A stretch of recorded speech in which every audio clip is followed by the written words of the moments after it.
ये है भारत का प्रसिद्ध नगर इलाहाबाद।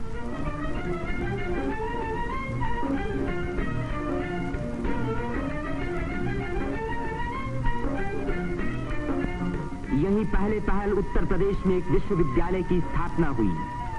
इसी वजह से ये नगर उत्तर प्रदेश की शिक्षा और सभ्यता का केंद्र माना जाता है। पंडित मदन मोहन मालवीय, पंडित गोविंद वल्लभ पंत और अनेक प्रतिभाशाली व्यक्ति इसी विश्वविद्यालय की देन हैं, जिन पर आज देश को गर्व है। ये है हमारे प्रधानमंत्री पंडित जवाहरलाल नेहरू का निवास स्थान, आनंद भवन। भारतीय राजनीति का ये एक प्रमुख केंद्र रहा है। इस नगर को तीर्थराज प्रयाग भी कहते हैं। यहीं गंगा और जमुना का संगम है। इसी संगम में गुप्त सरस्वती नदी भी आकर मिलती है। इसीलिए इस स्थान को त्रिवेणी संगम कहा जाता है। त्रिवेणी बहुत पुराने जमाने से भारत का एक पवित्र स्थान माना जाता है। सृष्टि की रचना की शक्ति प्राप्त करने के लिए यहाँ ब्रह्मा ने यज्ञ और तपस्या की। लक्ष्मी की प्राप्ति के लिए विष्णु ने भी यहीं तपस्या की। यहीं स्नान करके भगवान शंकर ने त्रिपुर राक्षस के वध करने की शक्ति प्राप्त की। और यहाँ महात्मा बुद्ध ने संसार को सत्य का संदेश भी सुनाया। समुद्र मंथन के बाद जयंत के अमृत का घड़ा लेकर जाते समय एक अमृत कण छलक कर यहाँ गिरा और तभी से इस स्थान पर कुंभ मेले का महान पर्व आरंभ हुआ। इस वर्ष भारत का सबसे बड़ा कुंभ मेला इसी स्थान पर हुआ। इस मेले में लगभग 1 करोड़ व्यक्ति त्रिवेणी में स्नान करने के लिए आए। सदियों की गुलामी के बाद स्वतंत्र भारत का ये पहला कुंभ मेला था। त्रिवेणी में स्नान करके तन, मन और आत्मा को शुद्ध करने के लिए ही यात्रियां आते हैं। योगी और सन्यासी, गरीब और अमीर सभी प्रकार के लोग यहाँ इकट्ठे होते हैं। कुंभ मेले के मौके पर देश के नर नारी एक दूसरे के धार्मिक विचारों से परिचित होते हैं। धार्मिक संस्थाएं योगी और सन्यासी यौगिक क्रियाओं को दिखाते हैं।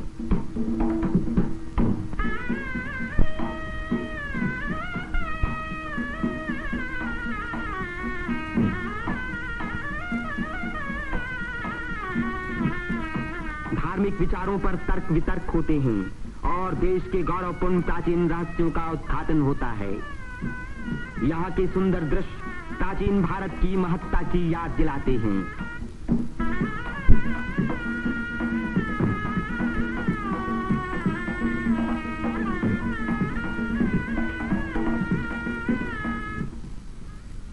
मेले के धार्मिक रूप के अलावा उसके दूसरे दृश्यों में सुंदरता और स्वतंत्रता का रंग चमक रहा था।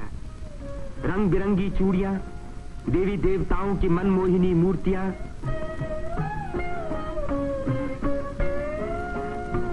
हरी जपन की मालाएं, सिंदूर और चंदन के ढेर, औरतों के साज श्रृंगार, बच्चों के खेल खिलौने, लाल बुझक्कर मिट्ठू मियां। तीर्थ यात्रियों की सुविधा और सुरक्षा के लिए और स्वतंत्र भारत के इस महान पर्व को सफल बनाने के लिए उत्तर प्रदेश सरकार ने अपनी ओर से कोई कसर उठा न रखी। मेला शुरू होने के कई महीने पहले से ही सरकार की ओर से तैयारियां शुरू हो गई थीं। उबड़ खाबड़ जमीन को समतल बनाने के लिए बुलडोजर जैसी बड़ी बड़ी मशीनों से जमीन की सतह ठीक की गई।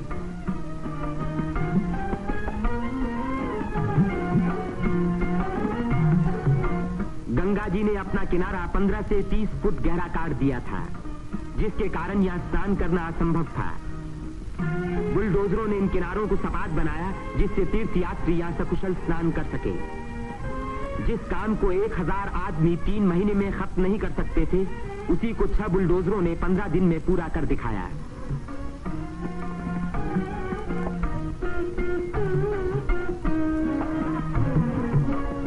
फौजी इंजीनियरों ने सड़कों पर बिछी रेलवे लाइनों के ऊपर पुल बनाने में बड़ी मदद की।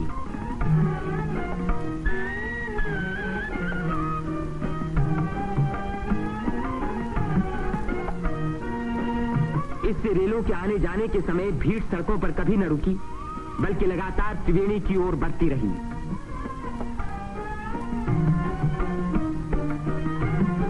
जगह की कमी के कारण ज्यादा लोगों के रहने का इंतजाम गंगा के पूर्वी तट पर झूसी की ओर किया गया। वहां से शेष मेले तक आने के लिए भारतीय सैनिकों और उत्तर प्रदेश सरकार के सार्वजनिक निर्माण विभाग ने पीपों के 6 पुल बनाए। कुंभ मेले के इतिहास में यह पहला मौका था जबकि यहां बिजली लगी। 1000 बिजली के खंभे लगाए गए, जिनके लिए 160 मील से अधिक लंबी तार लाइन इस्तेमाल हुई। उत्तर प्रदेश के स्वास्थ्य विभाग ने यहां सफाई का बड़ा अच्छा बंदोबस्त किया। चारों तरफ मशीनों से लगभग 250 मन डीडीटी का भारी छिड़काव किया, जिसके कारण मेले में मच्छरों व मक्खियों का नामो निशान बाकी न रहा। मेले के आरंभ से ही सरकार ने हैजे के टीके लगवाने का प्रबंध किया। यात्रियों को सलाह दी गई कि वे मेला क्षेत्र में आने से पहले टीके लगवा लें। कदाचित इसी व्यवस्था के कारण मेले के मौके पर कोई भी रोग नहीं फैला। इतनी भारी भीड़ भाड़ के मौके पर आमतौर से दुर्घटनाएं हो जाया करती हैं। इन दुर्घटनाओं का सामना करने के लिए उत्तर प्रदेश सरकार ने चिकित्सा एवं स्वास्थ्य विभाग की एम्बुलेंस गाड़ियों से घायल और बीमार यात्रियों को तुरंत अस्पताल पहुंचाने का पूरा प्रबंध किया। 9 अस्थायी अस्पताल डेरों में खोले गए, जिनमें 228 रोगियों को रखने का इंतजाम था। गरीब रोगियों को खाना मुफ्त में दिया गया। राशनिंग विभाग ने यात्रियों की सुविधा के लिए यह आटा, शक्कर, मिट्टी का तेल और अन्य जरूरी सामान का भारी स्टॉक जमा किया, जिससे इन चीजों की कीमतें न बढ़ पाईं। इसी प्रबंध के कारण हर व्यक्ति को सस्ते मूल्य पर अपनी इच्छा का खाना मिल सका।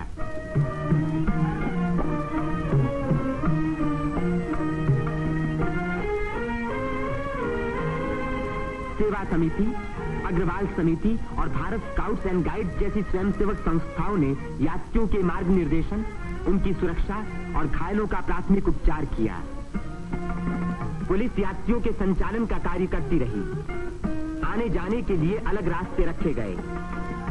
भीड़ को काबू में रखने के लिए चलते फिरते वायरलेस सेटों का इस्तेमाल किया गया।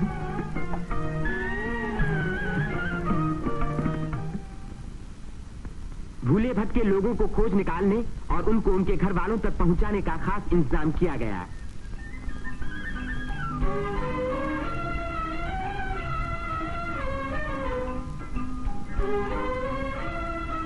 मेले में लाउड स्पीकरों का एक जाल बिछा दिया गया, जिससे भटके हुए लोगों का नाम पुकार पुकार कर उनको एक स्थान पर इकट्ठा किया गया।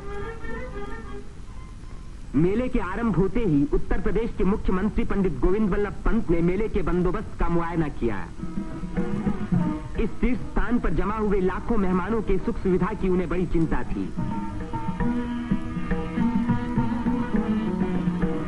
उन्होंने नाव पर सवार होकर घाटों का निरीक्षण किया।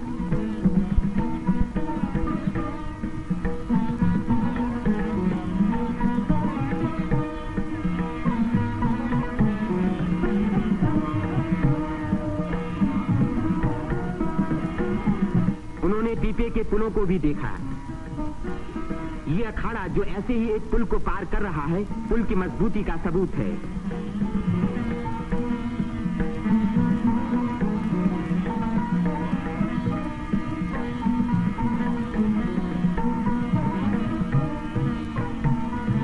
हमारे प्रधानमंत्री पंडित जवाहरलाल नेहरू ने भी मेले के इंतजाम का निरीक्षण किया।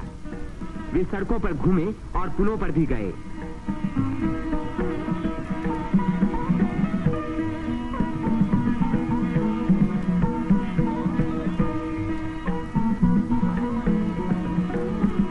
उन्होंने अन्य स्थानों को भी देखा भाला।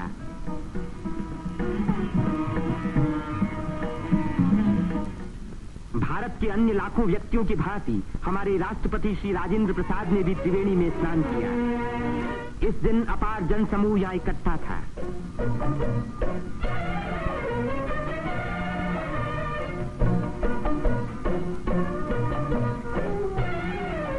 हर घाट पर लोगों की भीड़ स्नान कर रही थी। उसमें नया जोश था और नई उम्मीदें थीं।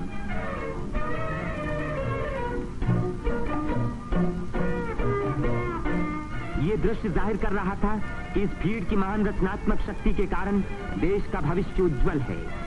उसकी इसी शक्ति के कारण हमारी उन्नति के बड़े से बड़े कार्य अवश्य सफल होंगे।